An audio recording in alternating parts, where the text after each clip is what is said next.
우리 옆 사람 바라보시면서 이렇게 인사합시다. 사랑합니다. 축복합니다.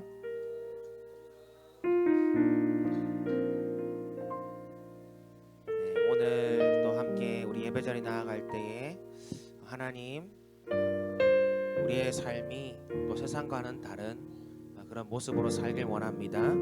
우리의 모습을 통하여서 예수 믿는 사람들은 다르구나 라는 것들을 보여주길 원합니다.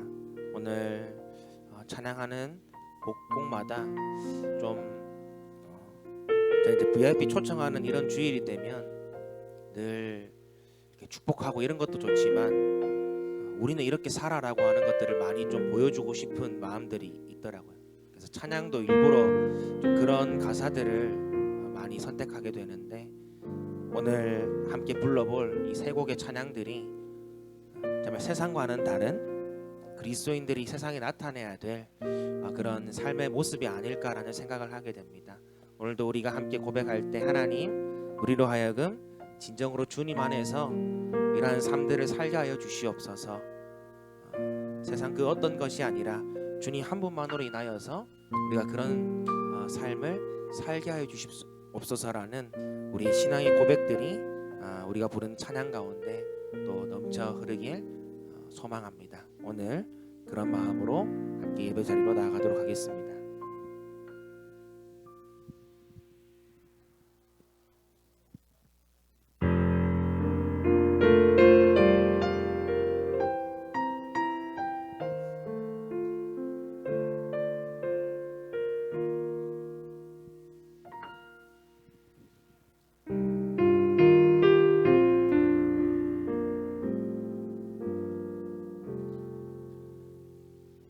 손이 올리는 나의 기도 간구보다 감사를 드립니다. 응답하심도 거절하심도 기다리라 하심도 그저 감사. 겸손히 올리는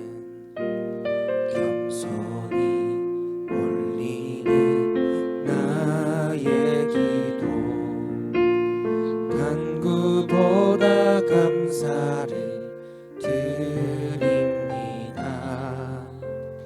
응답하심도 거절하심도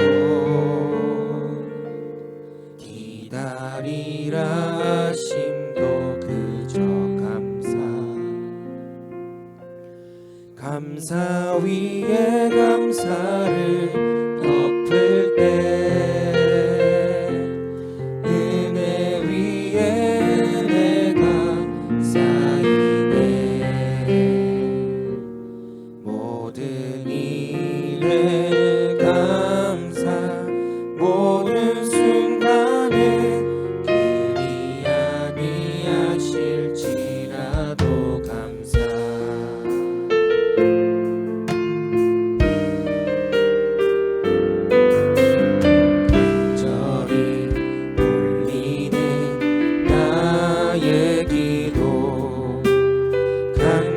보다 감사를 드립니다. 기쁜 날에도 고통 중에도 주가 일하심을 믿으니 우리 한 번 더 고백합시다. 간절히 올리는 나의 기도 간구보다 감사를 드립니다. 기쁜 날에도 고통 중에도 주가 일하심을 믿으며 감사.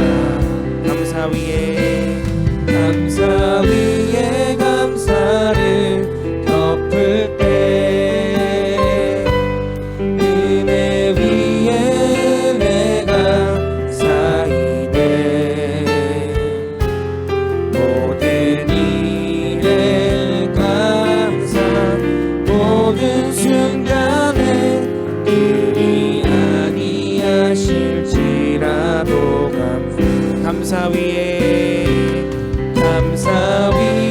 감사를 덮을 때 은혜 위에 은혜가 쌓이네. 모든 일에 감사 모든 순간을 그리 아니하실지라도 우리 한 번 더 고백합시다. 감사 위에 감사를 덮을 때 은혜 위에 은혜가 쌓이네. 모든 일에 감사 모든 순간에 그리 아니하실지라도 감사 위에 감사를 덮을 때 은혜 위에 은혜가 쌓이네. 모든 일에 감사 모든 순간에 그리 아니하실지라도 감사 그리 아니하실지라도 감사 그리 아니하실지라도 감사. 할렐루야. 우리의 삶 가운데 그리 아니하실지라도 감사의 찬양을 올리게 하신 주님을 찬양합니다. 우리 박수로 주님께 영광 돌리며 나아갑시다. 할렐루야. 아멘. 주님, 우리가 어떤 상황 가운데서도 주님을 찬양하길 원합니다. 우리 그런 고백으로 함께 나아갔으면 좋겠습니다.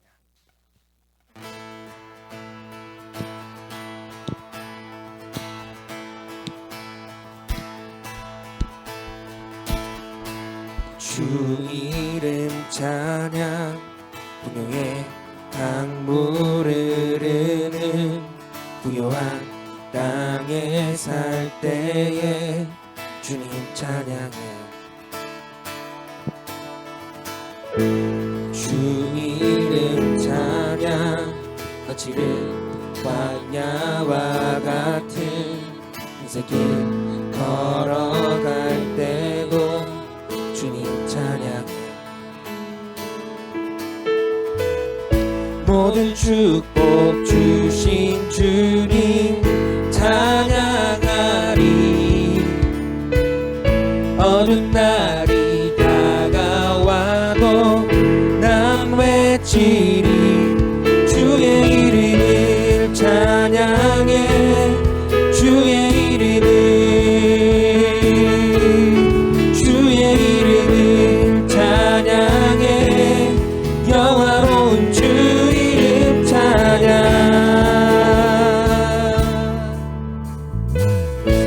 주 이름 찬양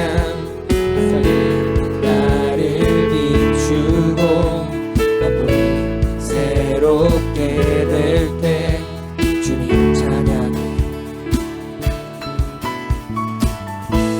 주 이름 찬양 하는 길 험할지라도 고통이 따를지라도 주님 찬양.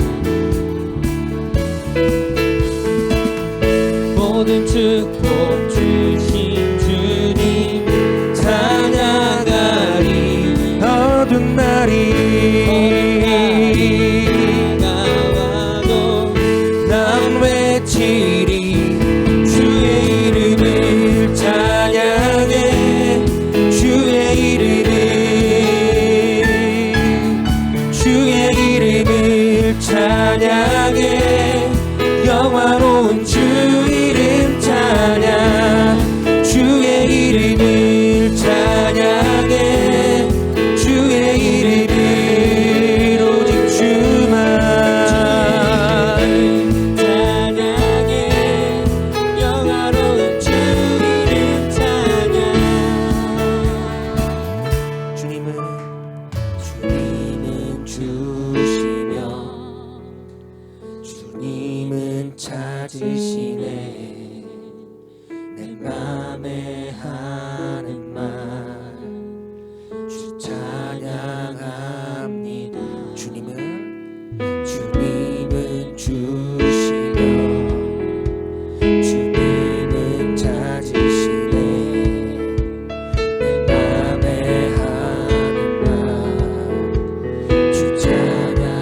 우리의 목소리를 높여서 주님은 주시며 주님은 찾으시네 내 맘에 하는 말 우리 한 번 더 고백합니다. 주님은 주시며 주님은 주시며 주님은 찾으시네 내 맘에 하는 말 주 찬양합니다.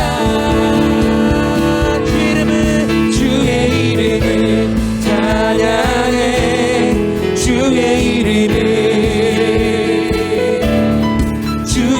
이름을 찬양해 영화로운 주 이름 찬양 주의 이름을 찬양해 주의 이름을 찬양해 영화로운 주 이름 찬양 주의 이름을 찬양해 주의 이름을 오직 주만 찬양해 영화로운 주 이름 찬양 영화로운 주 이름 찬양 영화로운 주 이름 찬양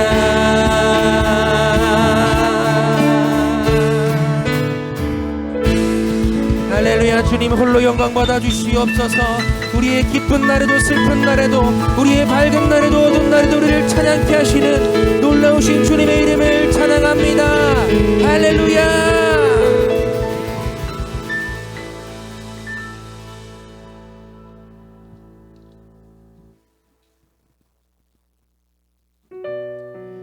그 주님을 믿기 때문에 남들 보기에는 왜 저렇게 살아? 왜 저렇게 바보같이 살까라고 하는 그 삶이 우리의 삶의 진정한 행복과 기쁨이 됨을 믿습니다. 할렐루야. 오늘 이 찬양 고백할 때 하나님 화려하지 않아도 정결하게 사는 삶, 가진 것이 적어도 감사하며 작은 삶, 내게 주신 작은 힘 나눠주려 사는 그 삶이야말로 믿는 우리의 행복임을 함께 고백하며 나아갑시다.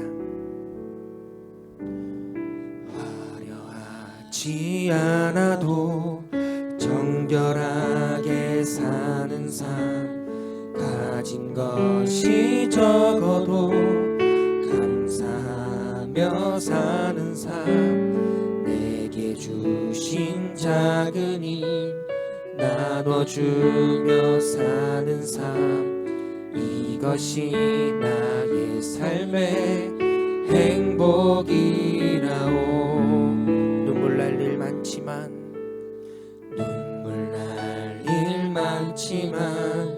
기도할 수 있는 것, 억울한 일 많으나 주를 위해 참는 것, 이 짧은 작은 삶 주 뜻대로 사는 것, 이것이 나의 삶의 행복이라오. 이것이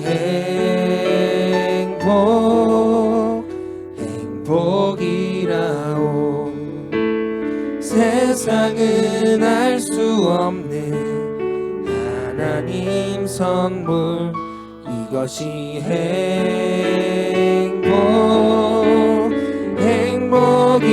행복이라오. 하나님의 자녀로 살아가는 것, 이것이 행복이라오.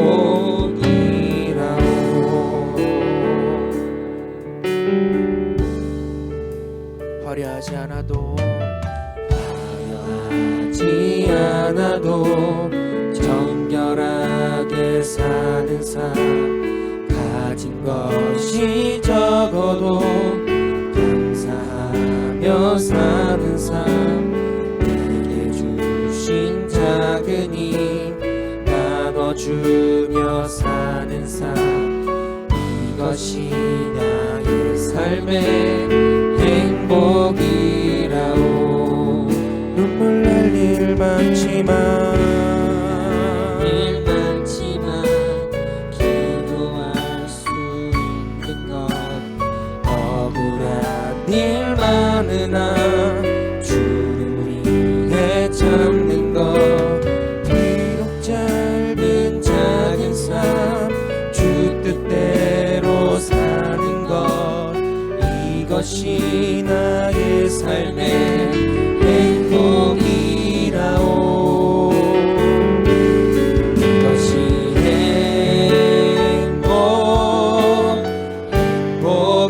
행복이라오 세상은 알 수 없는 하나님 선물 이것이 행복이라오 하나님의 자녀로 살아가는 것 이것이 행복이라오 이것이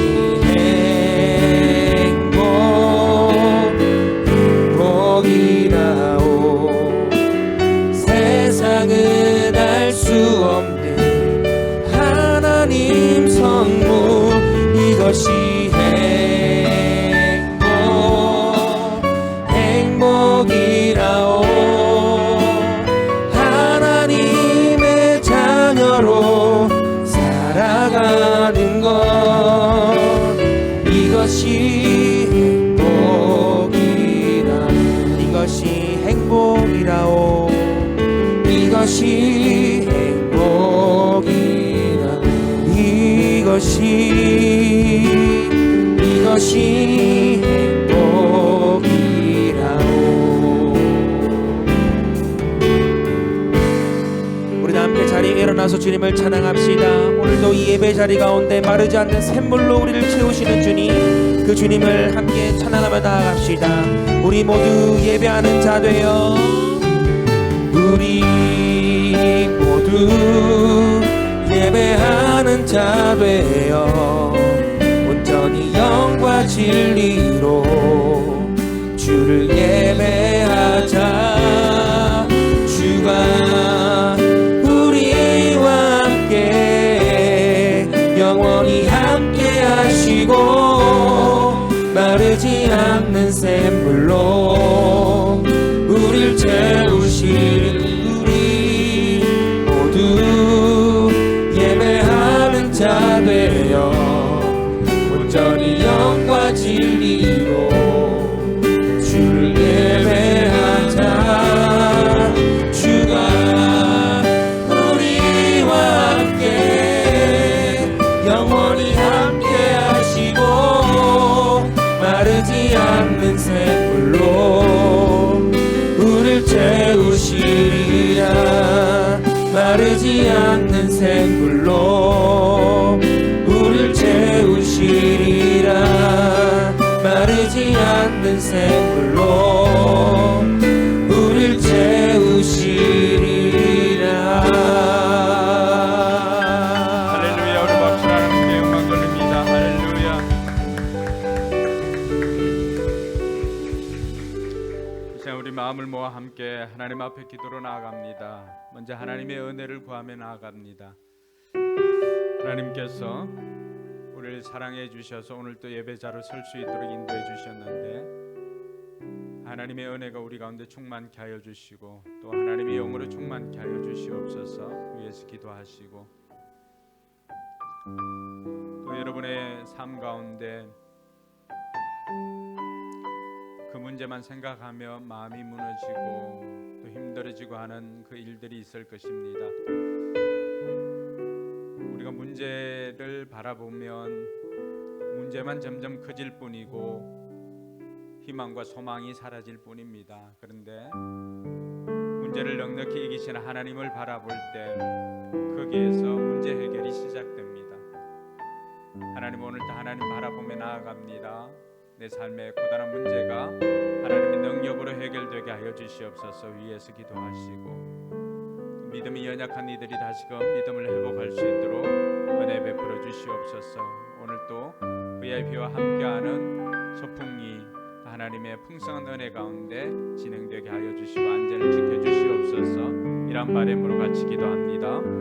참 좋으신 하나님 아버지 안에 감사합니다. 오늘도 우리를 하나님을 예배하는 예배자로 세워주시니 감사를 드립니다. 하나님이 영광 받아 주시옵소서. 아버지 하나님, 오늘도 하나님의 은혜를 구하며 나아갑니다. 우리를 긍휼히 여겨주시고 우리에게 말로 닿을 수 없는 하나님의 은혜로 또 한 주간을 살아갈 힘을 얻게 하여 주시옵소서. 하나님이 영으로 충만케 하여 주셔서 우리로 하여금 하나님의 능력으로 살게 하여 주시고 하나님의 뜻을 알고 하나님의 마음을 시원케 해드리는 우리 모두가 되게 하여 주시옵소서. 아버지 하나님, 삶의 고단한 문제를 가지고 하나님 앞에 나아갑니다. 하나님, 우리를 불쌍히 여겨 주시옵소서. 우리 힘으로는 도저히 해결할 수 없는 그 문제로 인해서 좌절하고 낙심하고 하였는데 하나님, 우리에게 포기하지 말라, 담대하라 말씀해 주시고 두려워하지 말라 말씀해 주신 하나님, 그 하나님 앞에 오늘도 초점을 맞추며 나아갑니다. 하나님을 바라보며 나아갑니다. 하나님, 우리에게 새 힘을 날아가여 주시고 마른 것도 하나님께서 온전케 하여 주시는 하나님의 그 능력이 우리 삶 가운데 임하게 하여 주시옵소서. 마른 뼈도 하나님의 큰 군대로 변화시키는 하나님의 능력이 오늘 우리 가운데 예배드리는 우리 가운데 임하게 하여 주시옵소서. 믿음이 연약한 이들을 위해서 기도합니다. 예배드리는 이 시간이 하나님의 큰 능력이 우리 가운데 임하는 시간 되게 하여 주시고 온전히 하나님께만 집중하여 나아갈 때 우리의 삶이 회복되어지게 하여 주시고 우리의 믿음이 회복되어지게 하여 주셔서 우리로 하여금 경쟁력 있게 이 땅 가운데 하나님의 자녀로 살게 하여 주시옵소서. 참 좋으신 하나님 아버지 은혜 감사합니다. 오늘도 하나님을 예배하는 예배자로 세워주시니 감사를 드립니다. 우리가 드리는 예배를 하나님 기쁘게 받아 주옵시고 우리의 삶의 고단한 문제들이 하나님의 능력으로 해결되어지게 하여 주시옵소서. 믿음이 연약한 이들 하나님 예배를 통하여서 믿음이 회복되어지고 삶이 회복되어져서 있어야 할 자리에 있게 하여 주시옵소서. 해야 할 일들을 하게 하여 주시옵소서. 하나님께서 이 시간도 은혜 베풀어 주시옵기를 원하오며 거룩하신 예수님 이름으로 기도드리옵나이다. 아멘. 이 시간 우리의 신앙을 사도신경으로 고백하겠습니다. 질문할 때 여러분 온전히 응답하시기 바랍니다. 여러분들은 누구를 믿습니까?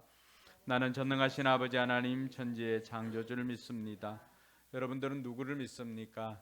나는 그의 유일하신 아들 우리 주 예수 그리스도를 믿습니다. 그는 성령으로 잉태되어 동정녀 마리아에게서 나시고 본디오 빌라도에게 고난을 받아 못 박혀 죽으시고 장사된 지 사흘 만에 죽은 자 가운데서 다시 살아나셨으며 하늘에 오르시어 전능하신 아버지 하나님 우편에 앉아 계시다가 거기로부터 살아있는 자와 죽은 자를 심판하러 오십니다. 여러분들은 누구를 믿습니까? 나는 성령을 믿으며 거룩한 공교회와 성도의 교제와 죄를 용서받는 것과 몸의 부활과 영생을 믿습니다. 아멘. 자리에 앉아서 찬송가 323장 찬양 드리겠습니다.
종의 몸에 지니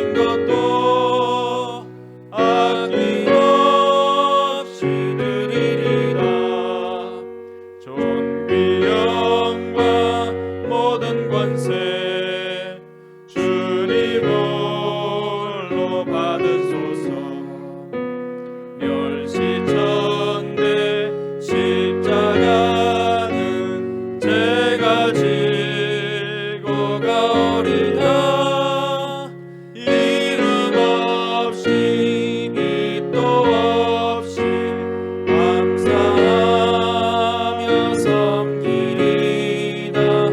이름 없이 빛도 없이 감사하며 섬기리다.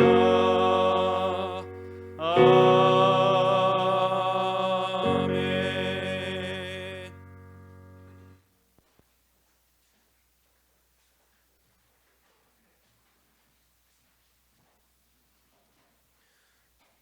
사랑에 가득하신 하나님 아버지, 이번 주일도 거룩하게 보내게 하심 감사합니다. 나라를 위해 기도합니다.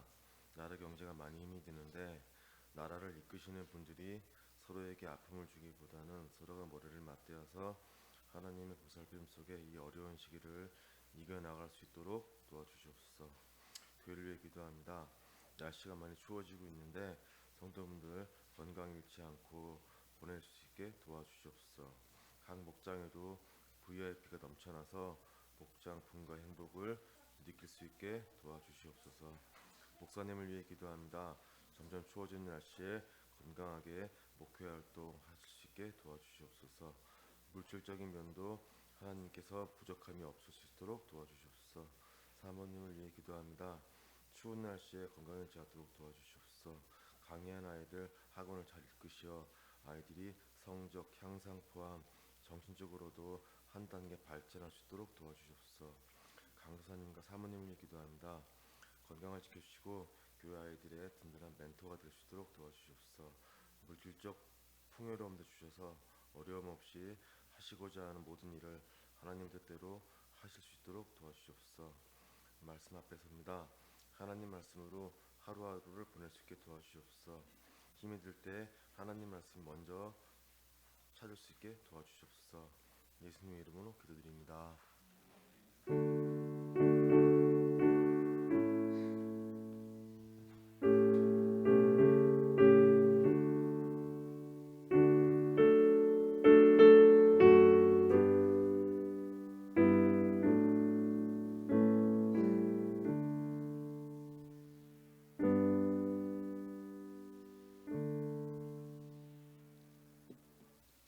이 시간 나를 지으신 이가 하나님, 우리 찬양하면서 준비한 예물을 봉헌하도록 하겠습니다.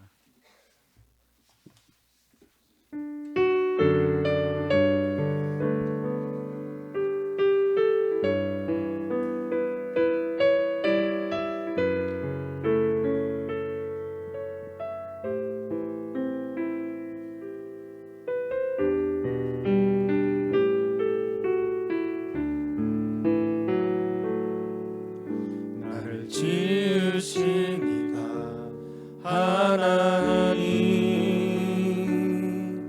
나를 부르신 이가 하나님, 나를 보내신 이도 하나님, 나의 나 된 것은 다 하나님 은혜라. 달려갈 길 다가도록 나의 마지막 호흡 다하도록 나로 그 십자가 품게 하시니 나의 나 된 것은 다 하나님 은혜라.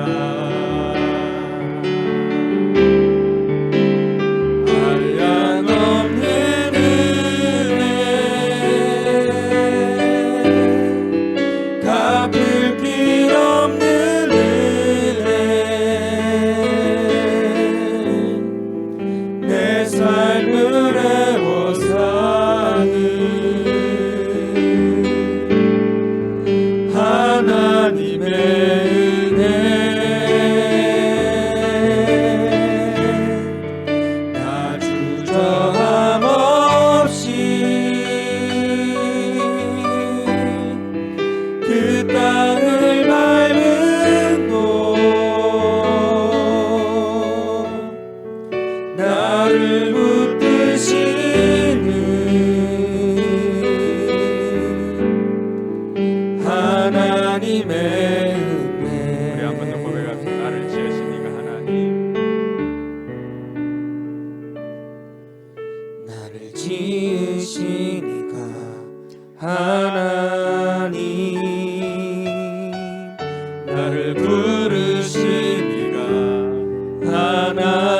하나님 나를 보내시기도 하나님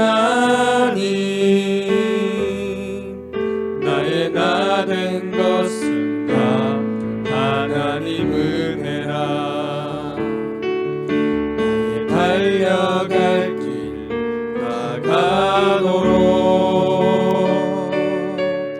나의 마지막 호흡 다하도록 나로 그 십자가 품게 하시니 나의 나 된 것은 다 하나님 은혜라 한량없는 은혜 갚을 길 없는 은혜 내 삶을 에워싸는 하나님의 은혜 나 주저함 없이 그 땅을 밟음도 나를 붙드시는 하나님의 은혜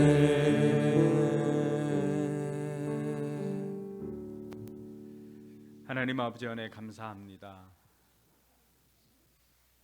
우리를 지으시고 우리를 불러주시는 분도 하나님이심을 고백합니다. 나의 달려갈 길 다 달려가고 호흡을 마치고 주님 앞에 섰을 때도 내게 베풀어 주신 그 주님의 은혜에 감사를 고백하는 우리의 삶이 되게 하여 주시옵소서. 이 땅 가운데 살아가면서 하나님의 은혜에 감사하여서 귀한 예물 정성껏 하나님 앞에 올립니다. 하나님께서 이 예물을 기쁘게 받아 주옵시고 예물이 쓰이는 곳마다 하나님의 영광이 나타나게 하여 주시고 영원 권하여 제자가 만들어지는 은혜가 있게 하여 주시옵소서. 11조를 드리는 손길 있습니다. 하나님 기억하여 주시고 물질로 살아가는 인생이 아니라 하나님으로 사는 인생임을 고백하며 물질을 드려 싸우니 하나님께서 기쁘게 받아 주옵시고 먼저 하나님 나라와 의를 구하는 이들에게 먹고 마시고 입는 모든 것들을 책임져 주시고 자녀들까지도 주의 길로 인도하여 주시옵소서. 여러 가지 감사 제목으로 감사함을 드리는 손길들이 있습니다. 하나님께서 기쁘게 받아 주옵시고 우리 성도들의 삶에 감사가 더욱더 넘쳐나게 하여 주시고 예물뿐만이 아니라 매일매일 드리는 오감 일기 가운데도 하나님 함께하여 주셔서 그들의 감사를 받아주시고 기도를 응답하여 주시옵기를 간절히 바라고 원합니다. 주일 예물과 선교 예물도 하나님 앞에 올려드립니다. 하나님께서 기쁘게 받아주옵시고 믿음을 다하여 주셔서 이제는 온전한 예물을 드릴 수 있는 믿음으로 자랄 수 있도록 하나님 도와주시옵소서. 선교사님들에게도 이 작은 예물이 그들에게 하나님의 사랑이 되어서 그들이 마음껏 하나님 나라의 일들을 감당하는데 조금의 보탬이 되도록 하나님 인도하여 주시옵소서. 아버지 하나님, 우리 교회도 하나님 나라의 일들을 감당하고자 할 때 부족하지 않도록 하나님께서 물질을 공급하여 주셔서 하나님의 일들을 넉넉히 감당하도록 은혜 베풀어 주시옵소서. 감사드리며 거룩하신 예수님 이름으로 기도드리옵나이다.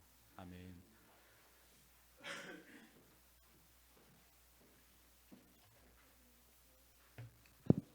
오늘 하나님 말씀은 사도행전 22장 1절로 29절까지의 말씀입니다. 사도행전 22장 1절에서 29절 말씀, 그 가운데 오늘은 17절에서 21절까지 일어나서 같이 읽겠습니다. 같이 읽습니다.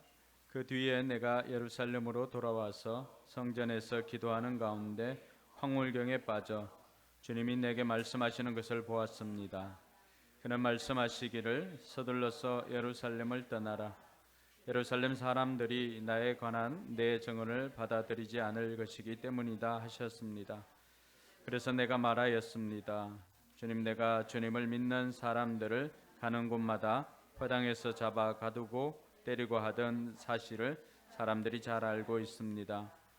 그리고 주님의 정인자인 스데반이 피를 흘리고 죽임을 당할 때에 나도 곁에 서서 그 일에 찬동하면서 그를 죽이는 사람들의 옷을 지키고 있었습니다. 그때 주님께서 말씀하시기를 가라, 내가 너를 멀리 이방 사람들에게로 보내겠다 하셨습니다. 아멘. 네, 앞뒤 좌우로 인사합시다. 하늘 복 많이 받으세요. 네, 여러분들이 복 빌어주면 그대로 될 줄로 믿습니다. 하늘 복 많이 받으세요. 하늘 복 많이 받으세요. 하늘 복 많이 받으세요.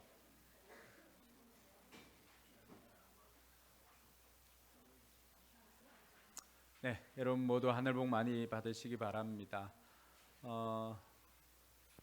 우리가 다음 주 기억할 거는 우리 강도사님 지난번 목사 고시 좋은 성적으로 합격해서 오는 16일 날에 목사 안수를 받습니다.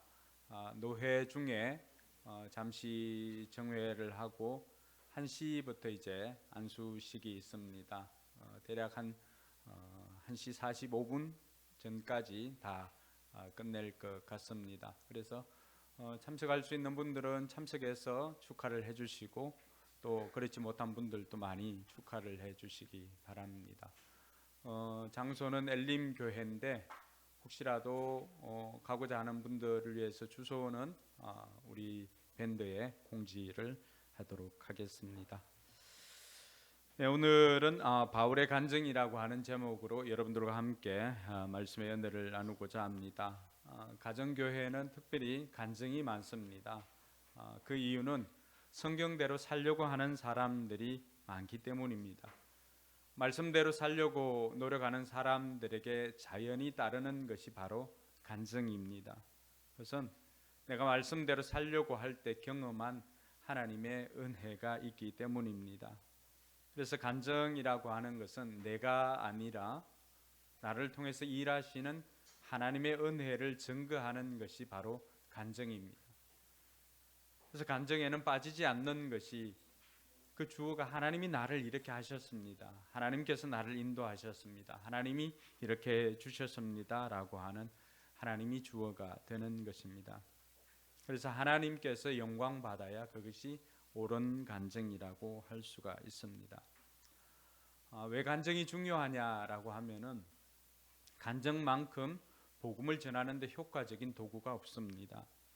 복음을 전하는데 매우 효과적인 도구이기 때문에 믿는 사람이라고 한다면은 무릇 간증이 있어야 합니다. 믿는 사람들에게 반드시 있어야 할 간증이 3가지가 있습니다. 그 하나는 내가 예수 믿고 구원받은 간증이 있어야 됩니다. 모든 간증보다도 복음을 전하는 데 가장 강력한 도구가 되는 것은 내가 예수님을 만나서 구원받은 간증입니다. 그리고 둘째는 기도응답 간증이 있어야 합니다. 내가 예수를 믿고 하나님의 자녀가 되었을 때 우리에게 주어진 특권이 있습니다. 그것은 바로 하나님께서 예수님을 통하여서 내 이름으로 무엇이든지 구하면 내가 듣겠다고 약속해 주었습니다. 요한일서 5장 11절 12절에는 구원의 확신에 관한 내용입니다. 아들이 있는 자에게는 생명이 있고 하나님의 아들이 없는 자에게는 생명이 없다라고 하는 말씀입니다. 그리고 요한일서 5장 11절 12절에 이어서 13절 14절에 가보면은 그런 아들이 있는 자에게 생명이 있을 뿐만이 아니라 그 아들이 있는 자들이 하나님 앞에 간구하면 무엇이든지 간구하면 들으시겠다고 하는 약속이 있습니다. 그래서 하나님의 자녀가 된 사람들에게 응답이 따르는 것은 바로 기도응답을 통하여서 하나님을 증거하는 것입니다. 우리는 기도응답을 통해서 하나님의 살아계심을 경험할 수가 있습니다. 우리는 기도응답을 통해서 하나님의 능력을 경험할 수가 있습니다. 그리고 우리는 기도 응답을 통해서 하나님께서 나를 얼마나 사랑하시는지 하나님의 사랑을 경험할 수 있습니다. 뿐만 아니라 기도 응답을 통하여서 우리는 말씀의 능력을 경험하게 됩니다. 그리고 한 가지 더 있어야 할 간증이 바로 전도 간증입니다. 나를 구원해 주시는 것은 나의 구원으로 그치는 것이 아니라 하나님께서 반드시 나를 통해서 또 다른 사람을 구원하기 위한 하나님의 계획이 있음을 알아야 합니다. 그래서 창세기 45장 6절에서 7절에 보면은 5절에도 마찬가지로 창세기 45장 그 말씀은 드디어 형들 앞에서 애굽에서 요셉이 자기가 요셉인 것을 드러내는 장면입니다. 그 장면에서 요셉이 하는 이야기가 굉장히 인상적입니다. 형님들, 나를 팔았다고 해서 너무 낙심하지 마십시오.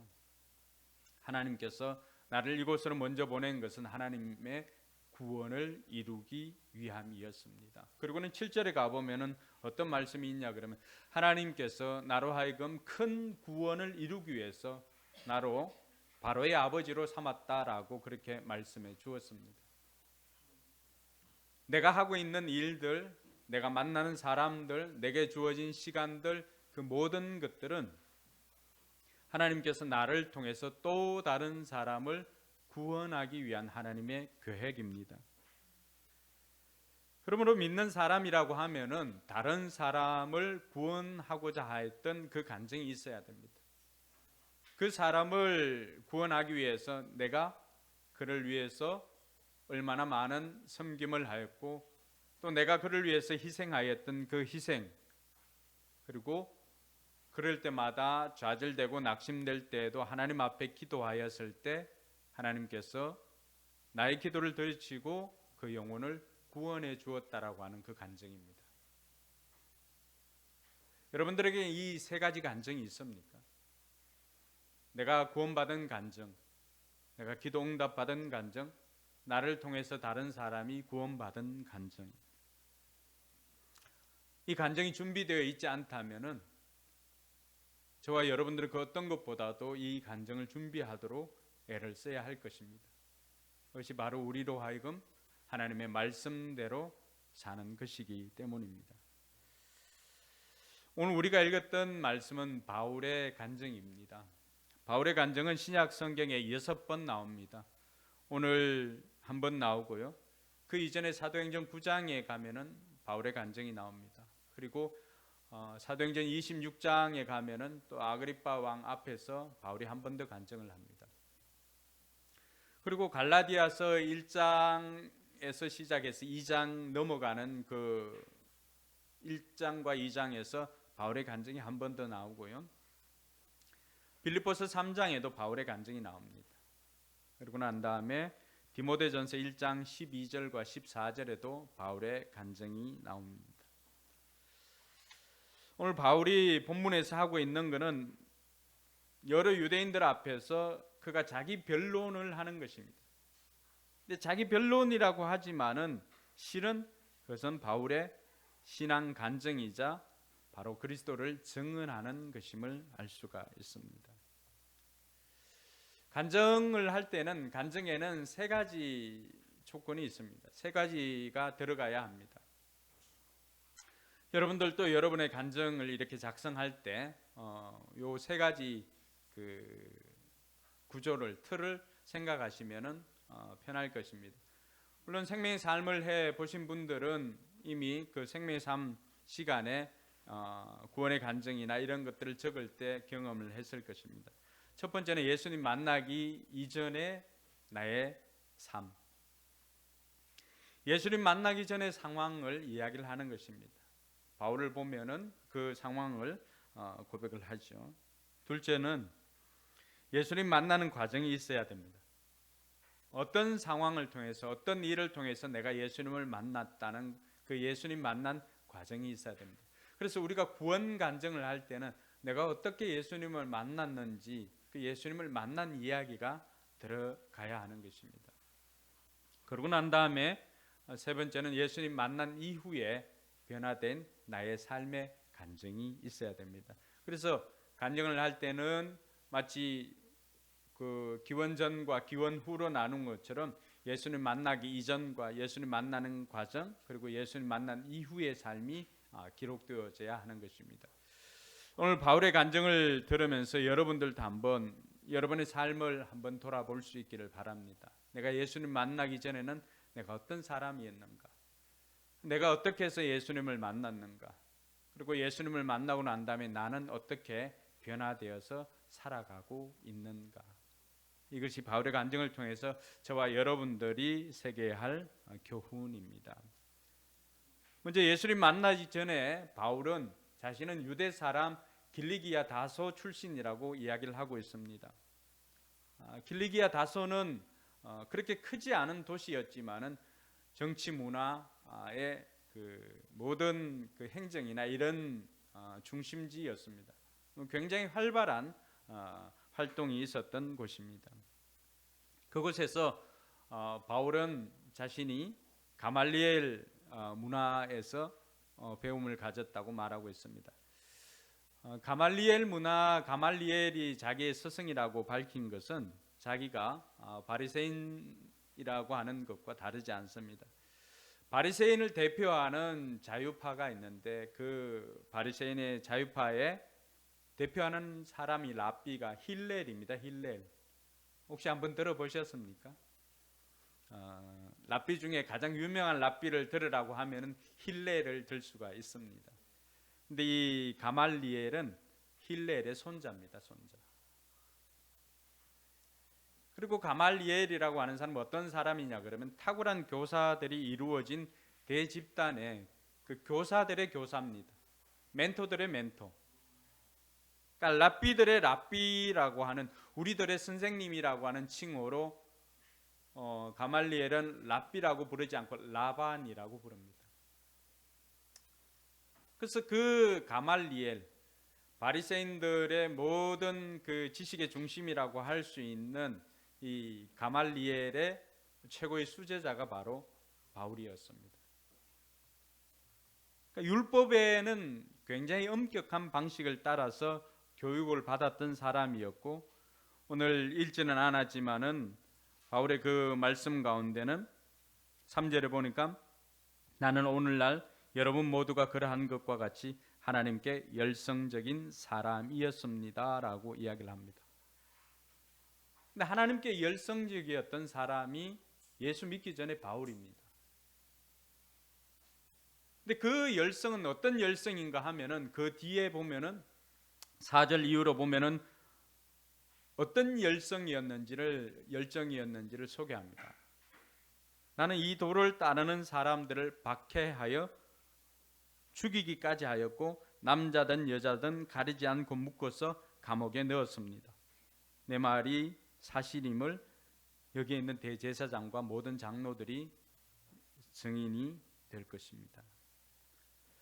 심지어 바울의 그 열정은 기독교를 믿는 사람들을 잡아서 감옥에 넣기 위해서 대제사장들에게 그 위임장을 받아가지고 외국, 그 당시로는 다마스커스로 가는 그곳에까지 가서 예수 믿는 사람들을 잡아다 옥에 가두고 하기 위해서 외국까지도 갔던 것입니다.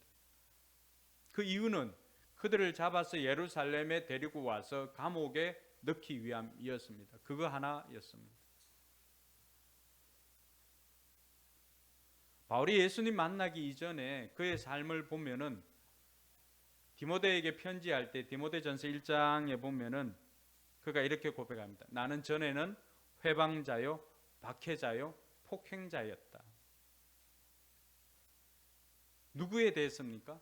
예수 믿는 사람들에 대해서 나는 그렇게 예수 믿는 사람들이라고 한다면은 그들이 하나님을 모독하고 성전을 모독하는 자로 알았기 때문에 나는 그들을 잡아서 옥에 가두고 심지어 스데반을 죽이는 그 자리에는 증인으로까지 옷을 맡아두고 하는 그 일도 하였다.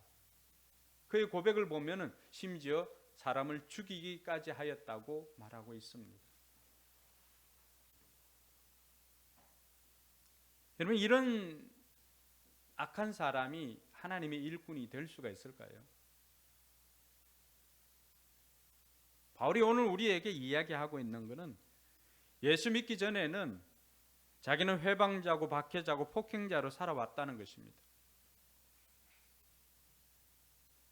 왜 그렇게 살았는가? 디모데전서 1장 13절에 보면은 그때는 알지 못하고 행하였다라고 그렇게 고백을 합니다. 무엇에 대해서 알지 못하였습니까? 예수님께서 그리스도이신 것을 알지 못했다고 고백을 하는 것입니다.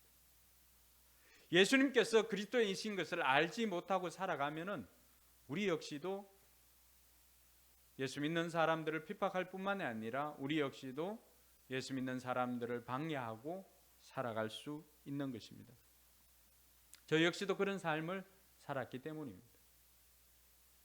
친구가 교회 가서 예배 드리고 있을 때 밖에서 큰 소리로 그 친구의 이름을 부르고 그 친구를 놀러 가자고 중학교 때부터 꼬셨던 것입니다. 그러다 어느 날 동네 선배들이 다 집합을 시켜서 우리가 오늘은 예배 드리러 간다라고 하면서 동네 그 작은 초가집으로 시작했던 그 교회에 우리가 예배를 드리러 갔습니다. 예배를 드릴 때에도 친구들이 기도할 때는 눈을 떠서 누가 눈 뜨고 이렇게 있는지 이렇게 보고, 사람들이 찬송을 할 때에도 찬송은 하지 않고 다른 세상 노래를 흥얼거려가면서 그 예배를 방해하였습니다. 심지어는 말씀을 들을 때에도 설교하는 그 전도사님께 손을 들어서 질문하면서 어떻게 사람이 자기를 기념하라고 할 수가 있습니까? 그때 이제 성찬상 앞에 보면 나를 기념하라고 하고 최후의 만찬 그림이 이렇게 있는 이 성찬상이 있었기 때문에, 그럼에도 불구하고 그 전도사님은 실언 내색하지 않고 다 저를 맞아 주었습니다. 이렇게 예수님께 드리는 예배를 방해하고 하였던 저 역시도 하나님께서 불쌍히 여겨주셔서 주의 길을 걸어갈 수 있도록 인도해 주었습니다.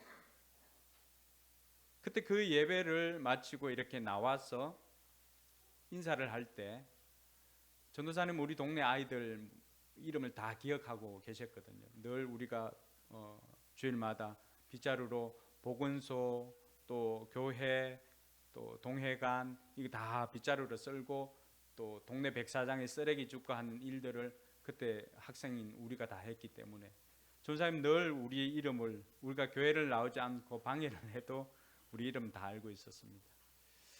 근데 그때 제게 놀라운 경험을 하였습니다. 그래서 예배를 마치고 이렇게 나오는데 제가 제일 뒤쪽 지금 수환이 있는 자리가 제가 앉았던 자리였습니다. 예배 드릴 때. 근데 전사님이 이렇게 와서 동건아 반갑다, 뭐 친구야 반갑다 이런 것처럼 동건아 반갑다라고 손을 잡아주는데 그때 전사님 얼굴을 통해서 저는 예수님의 얼굴을 보게 됩니다. 그 한 번의 경험. 그리고 이런 경험은 제가 라이언 일병 구하기를 볼 때 톰 행크스가 맷 데이먼에게 우리 죽음이 헛되지 않도록 열심히 살아달라고 했을 때 그때 또 한 번 오버랩 됩니다. 예수님께서 마치 나에게 내 죽음이 헛되지 않도록 최선을 다해 살아달라고 하는 그 부탁으로 들렸습니다. 이 두 번의 경험이 저로 하여금 주의 길로, 사역자의 길로 나서게 하였습니다. 지연아, 눈이 이렇게 뒤집혀 있기 때문에 네가 눈을 어슴푸레 감으면 내가 굉장히 무서워, 앞에서 볼 때는. 그래서 뜨든지 아예 감든지 이렇게 해야 돼. 이렇게 대충 이렇게 해서는 굉장히 무섭게 이렇게 보이는, 적당히 조절할 수 있도록 예배의 은혜를 위해서. 바울도 마찬가지였습니다. 예배를 방해하고 예수가 그리스도이신 것을 알지 못하니까 이 사람들이 열심을 내면 낼수록 바울의 눈에는 이 사람들이 어떤 사람으로 보였습니까? 하나님을 모독하는 사람으로 보였습니다. 그러니 그 사람들이, 기독교인들이 열심 내면 낼수록 바울 역시도 열심을 내어서 그 사람들을 가두는데 열심을 내었습니다. 심지어 외국까지 가서 집행을 할 정도로 그곳에는 열심이 있었습니다. 둘 다 어떤 사람이었어요? 하나님께 열심인 사람. 그러나 한 무리들은 예수가 그리스도인 것을 알아서 열심인 사람, 한쪽은 예수가 그리스도인 것을 몰라서 하나님께 열심 있는 사람입니다. 예수가 그리스도인 것을 알고 열심 내는 사람과 그렇지 못하고 열심 내는 사람들은, 모르고 열심 내는 사람들은 그들이 열심 내면 낼수록 핍박자요, 박해자요, 또 회방자로 살아갈 수가 있다라고 하는 것을 바울을 통해서 알 수가 있습니다. 그러나 그것보다 더 중요한 사실은 이런 사람도 하나님의 사람이 될 수 있다라고 하는 것입니다. 그것이 우리에겐 복음입니다. 오늘 저와 여러분들이 이곳에서 예배를 드리고 있지만은 우리의 지난날, 우리의 비시를 살펴본다면은, 내가 예수님을 만나기 이전의 삶을 살펴본다면은 우리 역시도 바울과 크게 다르지 않은 그런 인생이었습니다. 하나님이 우리를 만나 주시지 않았다면, 예수님께서 우리를 만나 주시지 않았다면은 우리가 가야 할 길은 너무나 뻔한 지옥으로 갈 수밖에 없는 삶을 살았던 우리의 모습을 쉽지 않게 만나게 될 것입니다. 이렇게 살아가던 바울에게 어느 날 주님께서 찾아와 주셨습니다. 중요한 것은 주님께서 먼저 찾아와 주셨다라고 하는 것입니다. 바울이 다마스커스로 가는 그 길에서 바울은 한 음성을 듣습니다. 바울아, 바울아. 그때는 사울이지요. 사울아, 사울아, 어찌하여 네가 나를 핍박하느냐. 사울은 예수님을 핍박한 적은 없다고 생각했습니다. 누구십니까? 물었을 때 나는 네가 핍박하는 예수다. 이미 예수님은 십자가에 달려 죽으신 이후입니다. 그런데 사울이 어떻게 예수님을 핍박했습니까?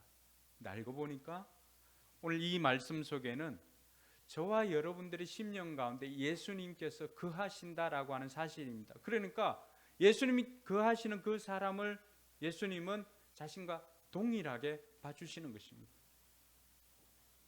바울은 예수 믿는 사람들을 핍박했지만은, 그러나 예수님은 자기가 그 속에 있기 때문에 자기가 핍박받는 것으로 바울에게 이야기하였던 것입니다. 그 음성을 듣고는 나는 네가 핍박하는 예수다라고 말씀하시고는 예수님께서 바울에게 너는 일어나서 다마스커스로 가서 아나니아라고 하는 사람을 만나라라고 메시지를 줍니다. 예수님께서 무엇을 해라, 이것 해라, 우리가 궁금할 때 뭘 어떻게 할까요? 라고 질문을 할 때가 있습니다. 때로는 구체적인 음성을 들을 수가 없습니다. 하나님, 제가 몇 시에, 예를 들면 하나님, 제가 몇 시에 해야 할까요? 또 하나님, 지금 몇 시입니까? 라고 할 때 하나님께서는 우리에게 12시 1분이야 가르쳐 주는 것이 아니라 우리에게 시계를 봐 라고 가르쳐 줍니다. 우리가 궁금한 건 몇 시 몇 분인데 하나님께서는 근본적으로 시계를 보라고 가르쳐 주십니다. 아나니아를 만나라고 했을 때 그 아나니아가 어떤 사람이었냐 그러면 경건한 유대인이었습니다. 근데 놀라운 것은 하나님께서 이미 아나니아에게 감동을 주셔서 아나니아가 바울을 만났을 때 바울에게 어떤 이야기를 해 주어야 할지를 아나니아에게 다 이야기를 해 주었다라고 하는 것입니다.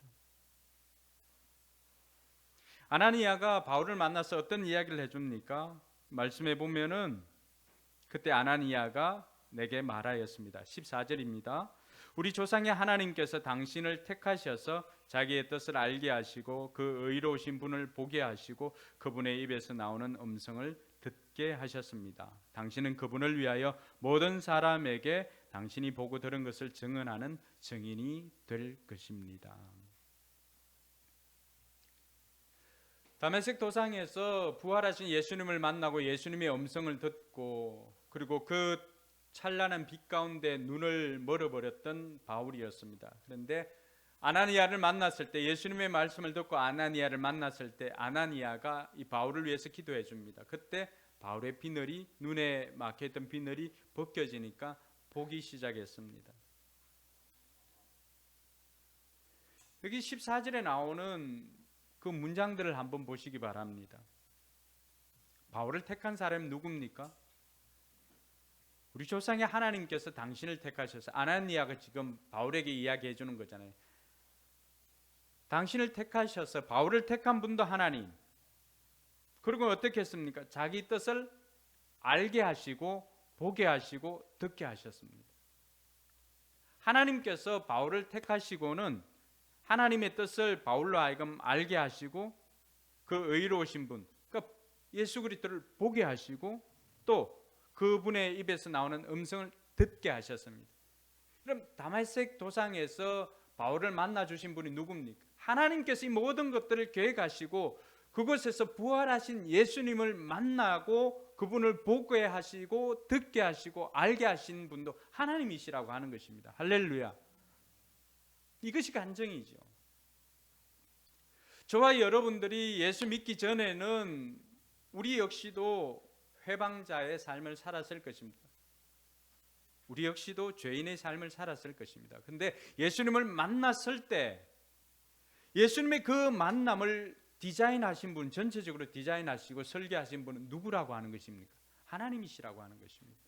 그것이 여러분의 질병이었든지 가정의 어려움이었든지 아니면은 개인적인 관계의 깨어짐이든지 아니면 부모를 통해서든지 그 종류나 방법들은 다 다르다 할지라도 그것을 설계하시고 디자인하신 분은 누구라고 말씀하십니까? 하나님이십니다.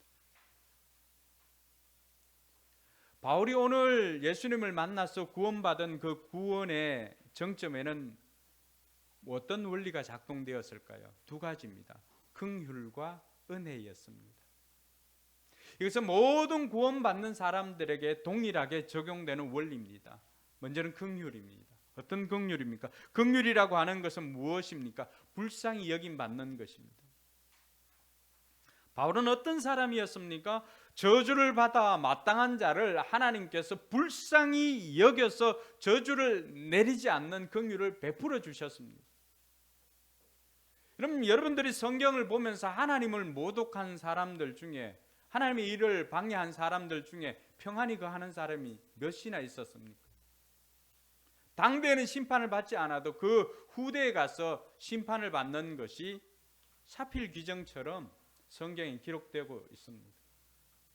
바울이 행한 일들을 보면 하나님 나라의 일들을 방해하고 했던 그 일들을 보면 그 역시도 저주를 받아 마땅한 사람이었습니다.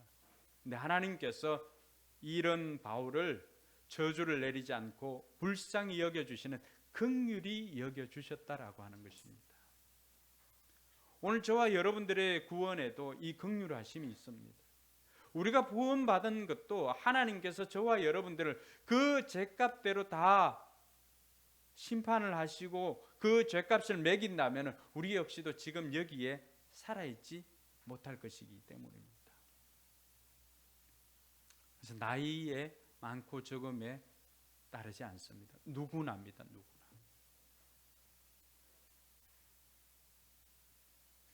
죽을 수밖에 없는 죄인을 하나님께서 먼저 긍휼히 여겨주심으로 말미암아서 우리의 구원이 시작된 것입니다. 그래서 구원은 우리에게서 절대 날 수가 없습니다. 그 긍휼을 통해서 우리에게 임한 것이 바로 하나님의 은혜입니다. 은혜. 오늘 우리가 행복 찬양을 했습니다. 아무것도 내세울 것 없는 우리, 그 작은 것 하나에도 감사할 수 있는 이유가 무엇입니까? 우리에게 베풀어 주신 하나님의 은혜 때문입니다.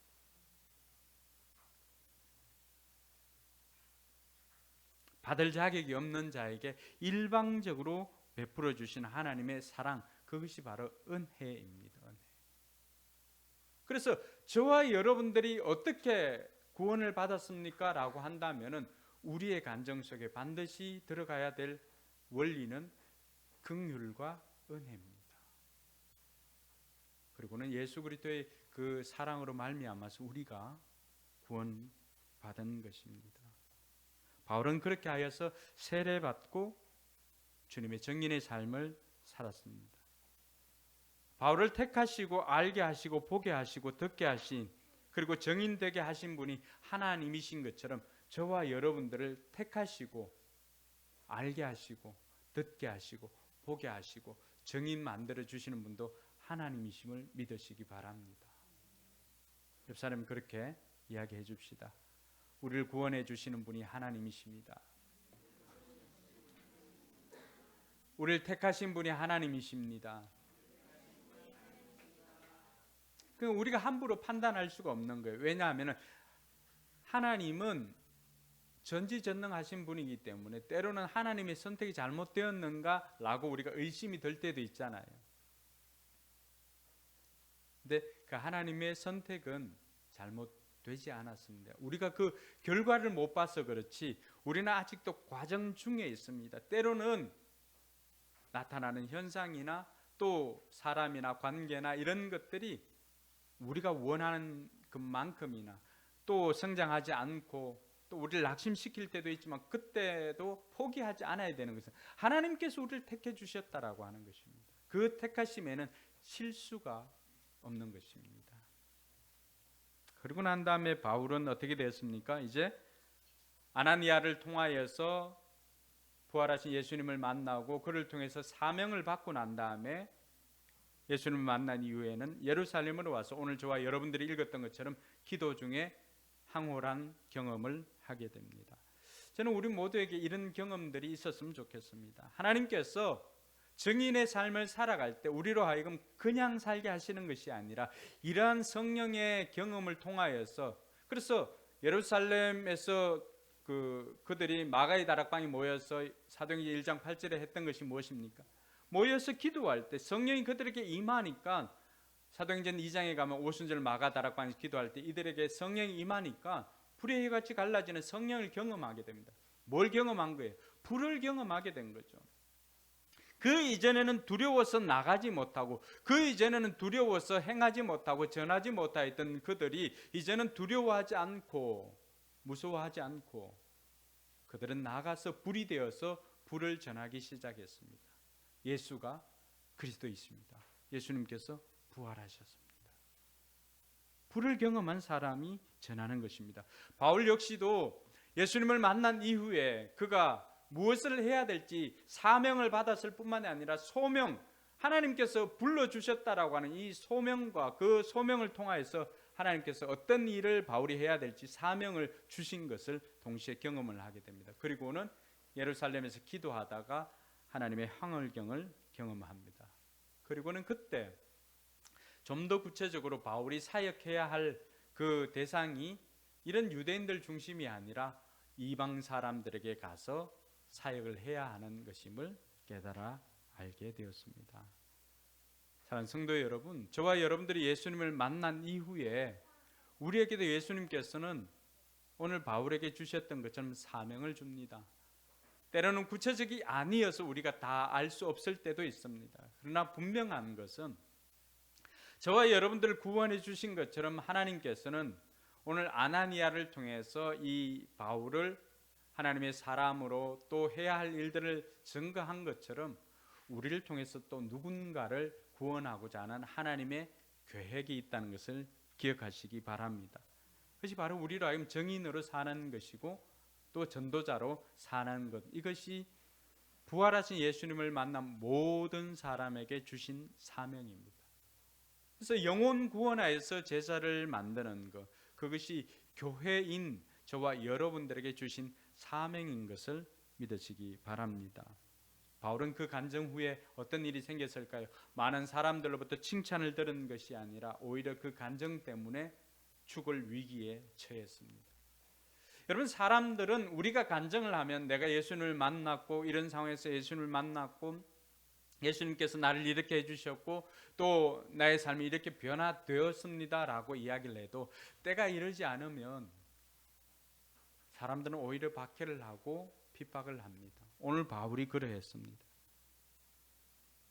더 이상 유대인들은 바울의 이야기를 들으려고 하지 않고 오히려 바울을 죽이려고 하였습니다. 그래서 천부장이 명령하여서 바울을 다시 병영 안으로 끌어들입니다. 그리고는 왜 그 유대 사람들이 바울을 이렇게 죽이려고 하는지 그 이유를 알기 위해서 오히려 이제는 천부장이 또 바울을 신문하기 시작합니다. 그때 바울이 자신은 로마 시민인 것을 알립니다. 천부장은 돈을 주고 양반을 산 것처럼 돈을 주고 로마 시민권을 샀거든요. 근데 바울에게 물어봅니다. 어떻게 해서 로마 시민이 되었냐고. 날 때부터 로마 시민이었다고 이야기를 합니다. 그리고는 바울은 로마 시민들에게는 주어지는 특권이 있습니다. 그것은 어떠한 죄를 지어도 법정에 서서 증인할 수 있는 그 기회를 다 얻을 수가 있습니다. 절대 그들에게는 고문을 하거나 신문을 가할 수가 없습니다. 그래서 바울이 로마 시민이라고 이야기를 했을 때 천부장은 깜짝 놀랍니다. 이 일로 인해서 자기가 잘못될까 봐. 그리고는 그 다음 날 바울을 사내들인 공의회 앞에 세웁니다. 바울은 또 그곳에서도 자신의 삶을 이야기를 합니다. 사랑하는 성도 여러분, 오늘 저와 여러분들이 간증만 준비한다고 해서 끝나는 것이 아니라 그 간증을 나누었을 때 사람들의 반응은, 어떤 사람들은 그 간증을 받아들이고 호의적으로 대하는 사람도 있고, 어떤 사람은 우리의 간증을 듣고 오히려 우리를 멀리할 때도 있습니다. 그러나 바울은 그것에 개의치 않았다는 사실입니다. 우리는 관계가 깨어질까 싶어서 우리는 쉽게 내가 만난 예수님을 전하지 못하는 경우가 많이 있습니다. 그러나 그것은 내가 걱정할 일이 아니고 내가 해야 할 일은 내가 만난 예수님을 전하면 되는 것입니다. 그 이유는 하나님께서 하십니다. 할렐루야. 많은 사람들이 전도를 하지 못하고 많은 사람들이 좌절하는 이유는 그 뒷일까지도 책임져야 된다라고 하는 것 때문에 그렇습니다. 근데 바울은 우리에게 그거 책임 안 져도 된다라고 했습니다. 자기와 아볼로는 물을 주고 자라게 하시는 분은 하나님이시라고 말씀해 주었기 때문입니다. 그래서 디모데에게 편지할 때도 바울이 디모데에게 편지를 합니다. 그 편지가 디모데후서 4장 2절에서 4절에 보면 2절에서 5절에 이렇게 되어 있습니다. 그대는 말씀을 선포하십시오. 그 말씀이라고 하는 것이 복음입니다. 기회가 좋든지 나쁘든지 꾸준하게 힘쓰십시오. 끝까지 참고 가르치면서 책망하고 경계하고 권면하십시오. 때가 이르면 사람들이 건전한 교훈을 받으려 하지 않고 귀를 즐겁게 하는 말을 들으려고 자기네 욕심에 맞추어 스승을 모아들일 것입니다. 그들은 진리를 듣지 않고 꾸며낸 이야기에 귀를 기울일 것입니다. 그러나 그대는 모든 일에 정신을 차려서 고난을 참으며 전도자의 일을 하며 그대의 직무를 완수하십시오. 바울이 인생 말년에 썼던 책이 이 디모데에게 편지한 디모데후서입니다. 자기는 이제 그 다음 나오는 구절이 뭐냐 그러면 자기는 이제 관제처럼 부어질 때가, 죽을 때가 다 되었다고 이야기를 합니다. 죽기 전에 바울에게 남겼던 말씀이 무엇입니까? 기회를 얻든지 기회가 좋든지 나쁘든지 너는 기회가 주어지면은 너는 복음을 전하라고 그렇게 이야기를 합니다. 그 일에 힘들 때도 있지만은 끝까지 복음을 전하라고 말하고 있습니다. 바울이 디모데에게 편지하였던 것을 통하여서 저와 여러분들은 어떻게 살아야 할 것인가?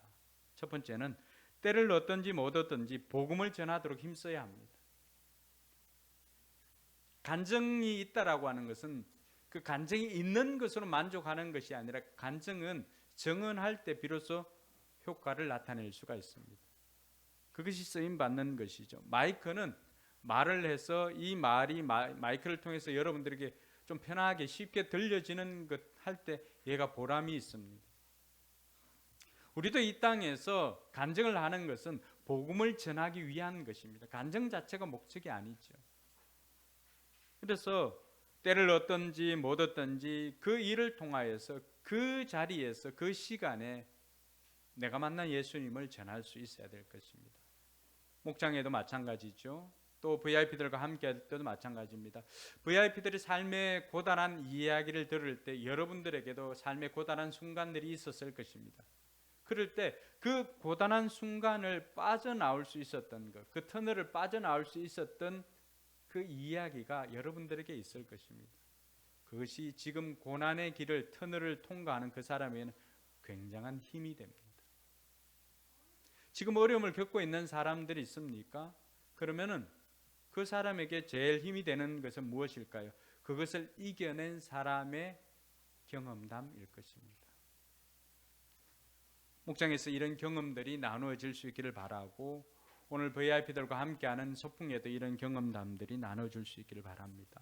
두 번째는 끝까지 참고 전해야 합니다. 여러분, 우리가 전할 때 다 반기는 것 아닙니다. 오늘 바울이 자신의 경험을 통해서 디모데에게 어떤 이야기를 해줍니까? 때가 이르면 사람들이 건전한 교훈을 받으려 하지 않는다고 말합니다. 사람들이 기대하는 건 뭐예요? 귀를 즐겁게 하는 것. 자기네 욕심에 맞춰서 스승을 모아드린다고 했습니다. 이 말은 뭐예요?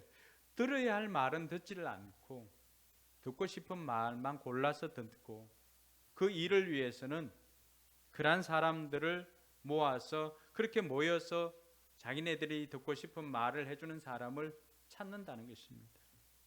우리가 전하는 메시지는 핵심은 뭐예요? 너 죄인이다.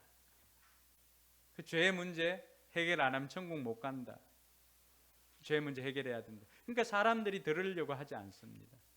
그래서 그 일을 들으려고 할 때 도움이 되는 것이 바로 간증입니다. 나도 삶에 이런 고단함이 있었다. 실은 그 고단함은 우리가 주님을 알지 못한 죄로부터 시작한 것이거든요. 근데 나타나는 현상은 이제 고난이나 이런 것으로 나타났는데, 그 일을 벗어날 수 있었던 것은 하나님 앞에 나와서 하나님을 만났을 때 내 삶의 고단함이 해결되어졌다라고 하는 것입니다.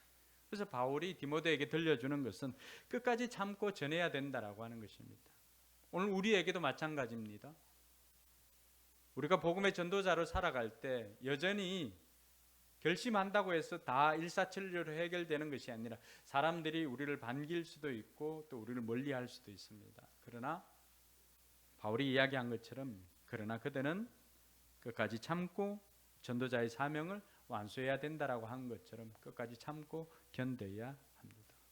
그리고 참을 뿐만이 아니라 전해야 하는 것이죠. 그래서 마지막으로 살펴볼 것은 고난을 받더라도 전도자의 사명을 완수해야 한다는 것입니다. 디모데전서 4장 5절에 고난을 참으며 전도자의 일을 하며 그대의 직무를 완수하십시오. 그러기 위해서는 모든 일에 정신을 차려야 합니다. 바울이 자신의 그 간증을 들려주고 그리고는 자신의 경험을 디모데에게 전하면서 디모데에게 어떻게 살아라라고 하는 것이 오늘 우리가 들어야 할 메시지의 핵심입니다. 여러분, 우리 역시도 때를 얻든지 못 얻든지 복음을 전하도록 힘써야 할 것입니다. 그리고 끝까지 참고 전해야 합니다. 그리고 고난을 받더라도 전도자의 사명을 완수해야 합니다.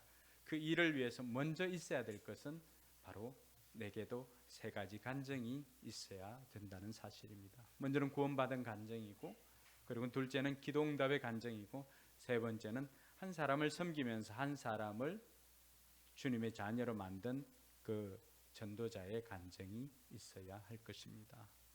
오늘 이 시간을 통해서 다시 한번 결단하고, 하나님, 이런 세 가지 간증을 통하여서 그 간증이 많은 사람들을 옳은 대로 인도하는 데 쓰임 받기를 소원합니다. 결단하는 저와 여러분들이 되기를 소망합니다. 기도하겠습니다.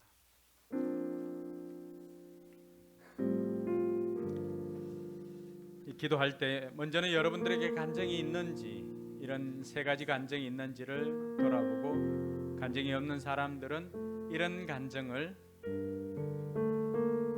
만들 수 있게 해 주시옵소서. 나로 하여금 말씀대로 살아서 이런 간증이 있게 하여 주시옵소서. 위에서 기도하시고 그 간증을 통하여서 다른 사람들을 주님께로 인도하는 삶을 살게 하여 주시옵소서. 이런 결단을 할 수 있기를 바랍니다. 기도하겠습니다.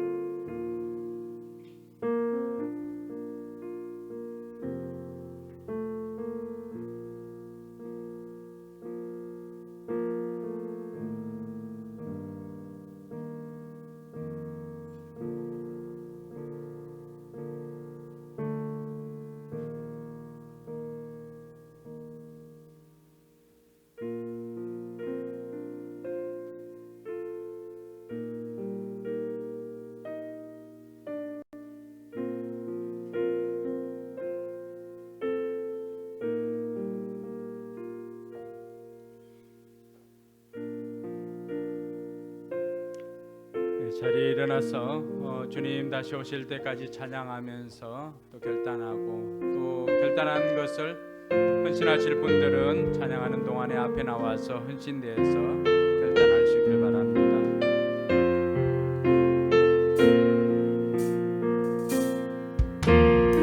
주님 다시 오실 때까지 나는 이 길을 가리라. 좁은 문 좁은 길 나의 십자가 지고 나의 가는 이 길 끝에서 나는 주님을 보리라. 영광의 내 주님 나를 맞아주시니 주님 다시 오실 때까지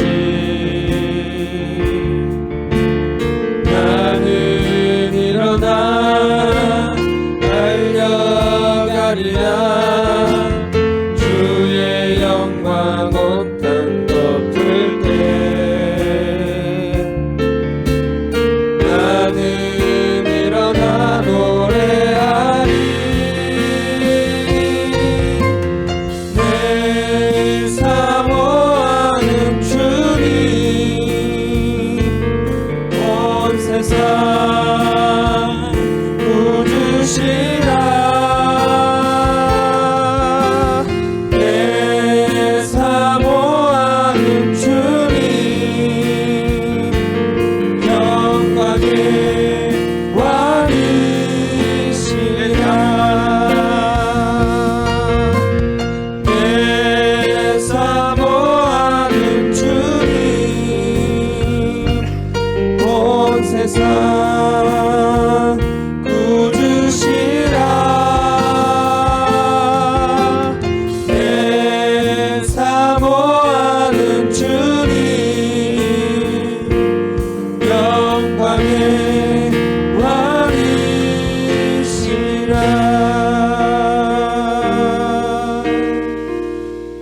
왕이시라. 이제는 우리 구주 예수 그리스도의 은혜와 하나님의 무한한 사랑과 성령 하나님의 감동 감화 교통 충만하심의 역사가 예수가 그리스도인 것을 고백하고 간증을 가지고 수많은 사람들을 주님께로 인도하고자 다짐하는 우리 모든 성도들 머리 위에와 저들의 삶과 또 우리 교회 위에 이제로부터 영원토록 함께 있을지어다.